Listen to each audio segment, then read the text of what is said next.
Hi friends, today we will talk about how to fix or how to solve the problem of Musicolet app. We click on settings. In this page we go to apps, default apps, app settings.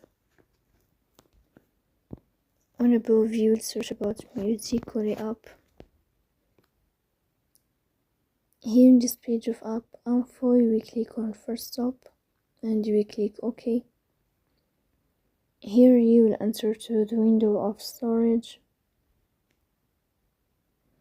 And then we click on clear cache.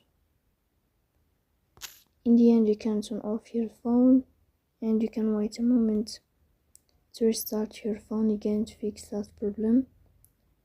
So please don't forget to support us by like and subscribe. See you next time in another video, and thank you for your watching and your attention.